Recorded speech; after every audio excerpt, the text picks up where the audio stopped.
Hey, collective. It's Anne-Marie. I'm so excited.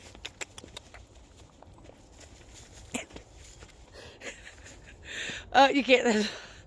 It is in the mid to upper 70s here in Ohio. I mean, be careful what you wish for, right? And I've done videos of these trees before, but as I was staring here looking at them, it reminds me of my life. And because when I saw it, I'm like, how that reminds me of my life. And I'm like, why does that remind you of your life, Anne-Marie? And it's interesting because it looks like I want to use this word even though it may not fit, a conundrum. It looks like a conundrum. It looks like a mess, right? Because everything, all this shit is intertwined, right? Hi, son. Hi, sonny, baby cat. I don't know why I talk like that. Oh, I love healing my inner child. Anyway, but if you trace each vine or whatever all the way down to the root of it, that's where we get to the root cause of things. And that's why I've always believed in that. No matter how far you've gone in your life, no matter what choices you've made, no matter how many times you've gotten off the path or made your own path that maybe wasn't the best choice for you,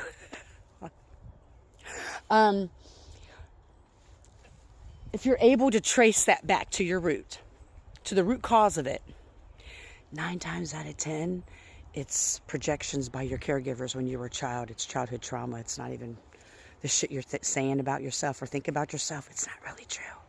It was projected onto you, but that's another, we talk about that.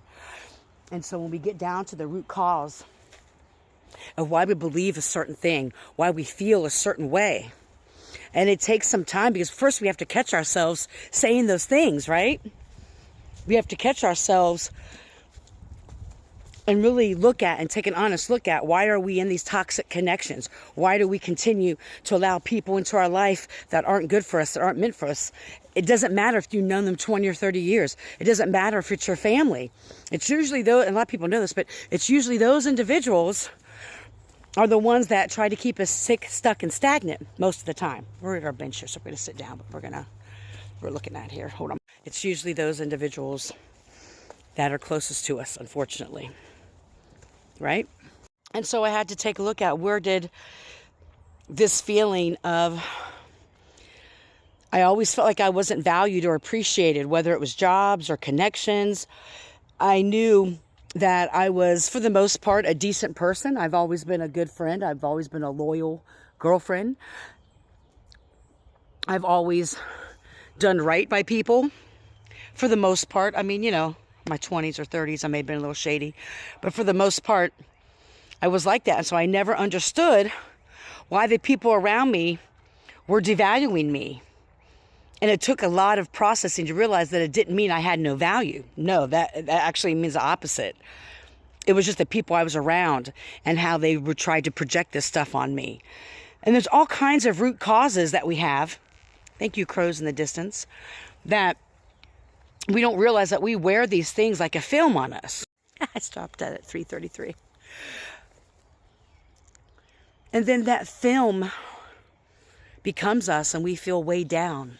And we're wondering why things just ain't working out in our lives, or why no matter what we try to do, we can't get out of situations, or we can't get out of these cycles that we're in. It's kind of like a little bit of the reading I did last night about really digging deep and looking at the root cause of things, tracing things back. Where's the origin, if you will? Thank you, Crow. Where's the origin of that belief about yourself? And for some of us, it's not, and I've said this on a couple comments on I think it was on my YouTube channel, when I was talking about, like, the more we get away from the people that aren't meant for us, as hard as it is, because society tells you, you honor your, and whatever, tells you honor your mother and father or your family and ride or die girlfriend or boyfriend and all this bullshit, right?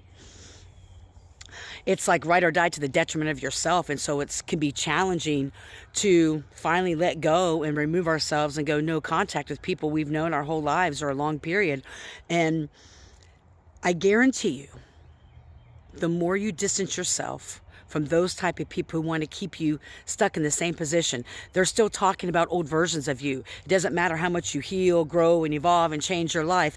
In their mind, they're always going to see you as whatever that person is. They're always going to see you as the addict. They're always going to see you as someone who's irresponsible. And a lot of those things were all projections. A lot of times what occurred in their life was because of what happened to them.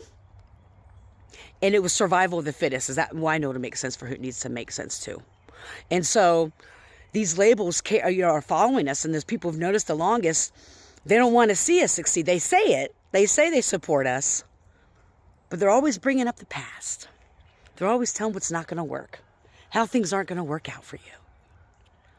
Those are the people you need to remove. And like I said, it's going to be it's challenging. You can ask anybody who's done this. The hardest thing I did was go no contact with my mom. And then when she passed away, whoo. And then when my family totally acted like I didn't exist when she passed away, when I was the only sibling, her only child that ever took care of her and helped her out. And her wife, who also raised me, they were together 30 some years. Almost since I was in 6th grade, and she raised me, and the way they just acted like I didn't exist, that was the nail in the coffin for me. And no matter what you do in these situations, these individuals will always see you through their own lens, their own unhealed lens. By accepting you for who they are, they have to accept the shit that they did to you. And take accountability and take responsibility and hold themselves accountable. And that's not something they're going to do. They're going to blame you. Well, if you wouldn't have done this and this wouldn't have happened. If you wouldn't have done that. No, we're not doing that. So trace the root. Trace the vines of your life. Back to the root cause.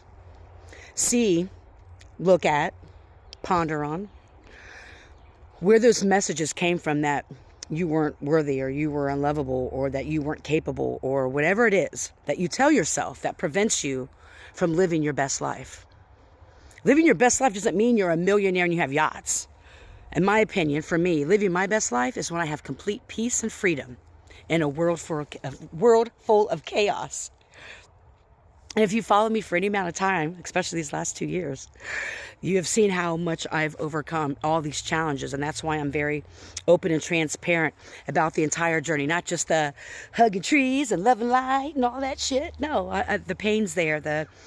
The breaking cycles is there. The tears are there. I just happen to do it with a fucking smile.